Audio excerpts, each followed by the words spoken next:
common sense approach to money in a world of total insanity. Let's welcome Tony D'Angelo. All right, every Tuesday, ladies and gentlemen, we bring on one of the most, let's say, diligent researchers. Is that the right word? I think it is. It's the aggressive researchers, the guy who's out there, again, poring over facts and figures and numbers and stats and different articles, and we're lucky to get him each and every Tuesday. That's Tony D'Angelo. You can find him on Twitter at TonyD'Angelo7. Tony, good morning. How are you? Good morning, Lee Elci. Good morning, everybody. I'm proud to be among you. All right, so we're going to start with Sema4 again, and a lot to get to. This is the story of the week. I mean, it's always a fight here as to what you're going to do in this blessed time we have with these great people. But we're aware of the layoffs and the business contraction of Sema4.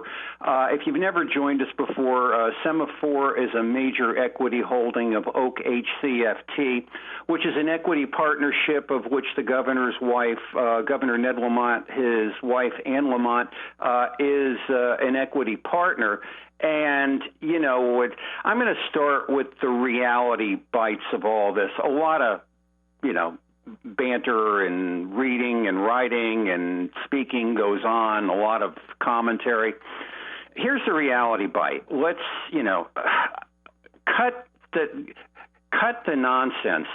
Political candidate, journalist so-called. Sema4 has unquestionably done business with the state of Connecticut.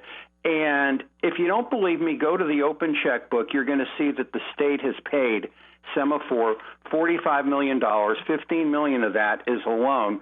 By way of update, the products sold to the state were the infamous COVID test, and something which has never really been covered, other than our pal George Colley and us talking about whole genomic sequencing or whole genome sequencing. At $250 a pop, they were swiping data and giving genomic data to God knows what for God knows where. We do know that Sema4 got $250 a pop and, you know, testing college kids. Now, these entire genomic histories, we have no idea where this stuff, and we have sort of a clue. We'll get to that. But what is so galling and what is so aggravating in this whole poke the bear thing is that no political figure, no candidate, nobody, you know, maybe there's something there. No, there's something there, people, has said anything about this.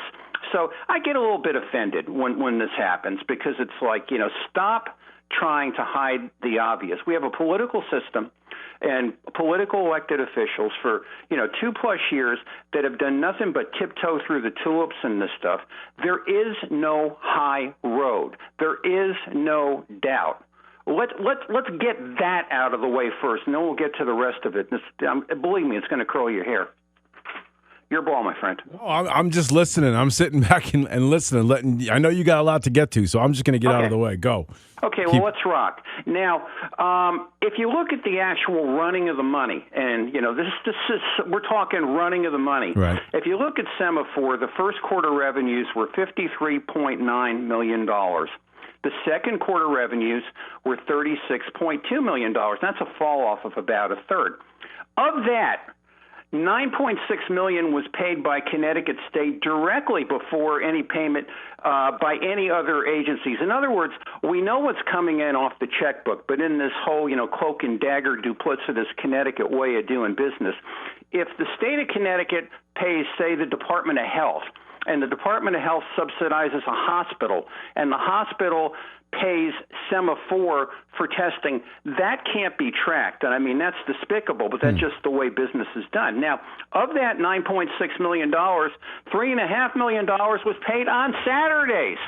So, you know, kind of gives you an idea what's happening here, and we got some cause and effect, you know, a pretty severe cause and effect. You stop the state bankroll, and all of a sudden the profitability doesn't look so hot. Now, but one thing that's really, at least to my knowledge, has never heretofore been discussed. There's $15 million Sema4 borrowed from the state, and this is something, you know, I'm going to show you, we're never going to see this, and I'm going to show you why, and I'm going to show you exactly how this whole thing mushrooms to a point which is quite interesting and quite concerning and quite troubling. Now, in 2015, a little history. The state pledged a loan of $9.5 million to the Mount Sinai Icon Medical School. And in 2017, we're going to move that forward a couple of years, Mount Sinai spun out Sema4, or an entity known as Sema4. Now, in 2018, this is the Lamonts haven't entered the stage yet. This is Malloy and Catherine Smith at the DECD. This all gets kind of reworked into something called a first assumption agreement. And they decide they need a little bit more money, so they go back to the state. And there is a consolidated replacement promissory note for $15.5 million. Now, they're borrowing money. They're borrowing our money. They're borrowing taxpayer money. What's the prime rate right now? It's 5%. Right. And what's a credit card rate right now? Probably in the 20s. Right. Typically, when a business borrower borrows, I did this, thank God I paid it back, and believe me, I'm never going to do it again. Standard commercial business loans are done at something called prime plus 2. In other words, if I went and I signed up a loan today, I asked Kathy, the brains of the outfit, I said, what's the prime rate? And she told me kind of hidden out the door 5%. So if I went to, JPM Chase and I wanted to sign up for a commercial loan, they would give me a loan today of 7%. Now, if interest rates go up, and remember, it's prime plus 2. That hits the prime rate. The prime rate goes up. I'm paying more. Right. This is kind of like, how could I put it? It's sort of like a credit card protection for the lender. What do you think this particular note, this Sema4 note, what do you think the rate was, Lee Elci? Certainly not prime, I guess. 2% fixed. Fixed, okay. It is amazing to me what you can do in this state. Borrow money at 2% fixed, $15.5 million if you're part of the frozen chosen slime train in the state of Connecticut. But we also have a couple of assistance agreements where the state agrees to assess Sema4. And there's a first agreement which is modified by a second agreement. Now, part of the conditions of this agreement, if Sema4 maintains a certain amount of employees, we're going to have levels of forgiveness of this 2% interest-only loan for 6 years. I mean, this isn't shooting fish in a barrel. This is shooting fish in a dumpster, for crying out loud. So basically, in the 2018 covenant, it says if you keep 35 full-time positions with an average W-2 compensation rate of blank, they're not giving me that. They're calling it a trade secret. It's unbelievable. I mean, what you pay somebody, in your industry is a trade secret. Oh, yeah. Could be $1, could be $30,000, whatever the case may be. You get the loan forgiven. So let's take the highest road here. If I were to divide $4.5 million by 35 people for 2 years, I'd end up with about $65,000 per job per year. A kind of a standard, a little bit better, a little bit worse working person salary. And so basically, this is just a state-paid, funded payroll. It is a prop sham transaction to keep this corporation running for 2 years. And I mean, no brains here are required to get this $4.5 million, lifted off your shoulders. The state will pay for your employees. My dog Cody could do this, for crying out loud. Now, you think that's bad. It gets even better or worse, depending. When you lend money, okay, lenders ask for something known as collateral. Now, most people don't get involved with collateral, or the collateral is what they call self-liquidating. You buy a home, you don't pay the mortgage, they take the home. If you buy a car and you don't pay the car note, a guy comes in the middle of the night and steals your car. Hopefully not your catalytic converter. But basically, that type of thing is called a chattel mortgage, and that's sort of an old term where the goods are movable. But Sema4 actually goes to the Department of Economic and Community Development and says, we don't want to pledge any security. And Catherine Smith, who was the commissioner then, in a rare show of integrity, integrity for a Connecticut public official. I said, no. You got to pledge something. So I said, well, what do you got? Well, we got equipment. We got computers. We got labs. And they list all this stuff out in disclosures. And basically, all this stuff is basically worthless. It's probably sitting at the bottom of a landfill right now. Right. But it's like, no, you got to do better. So Mount Sinai kind of separated back from Sema4. They said, okay, we're gonna pledge the $9.5 million security. We'll give you $4.5 million for all of that other tag sale junk. Now enter the Lamont, August of 2019. The formation of the Oak Three Cayman Islands as a capitalization of $800 million, well publicized, all over the papers, and they take a position of $121 million. During that same time. A lot happened in August 19.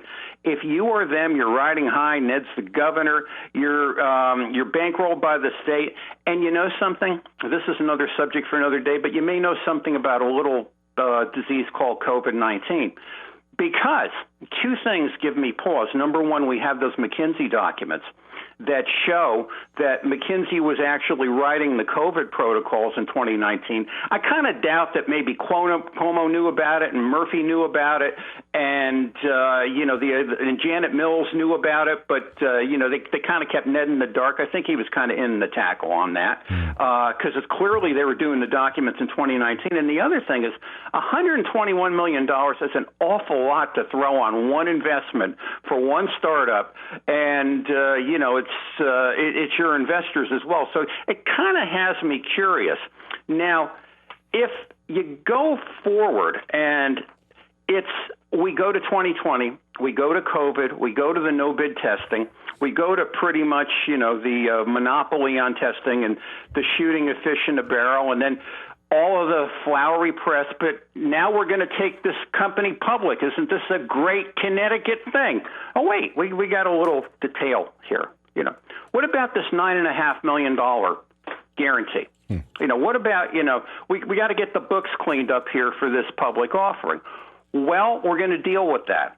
In April 14th of 2021, there is a third assistance agreement where the pandemic government of Ned Lamont and his handpicked DECD commissioner, David Lehman, they go to Mount Sinai Genomics and say, you guys are off the hook. You don't have to give us the $9.5 million. The corporation will pay the debt.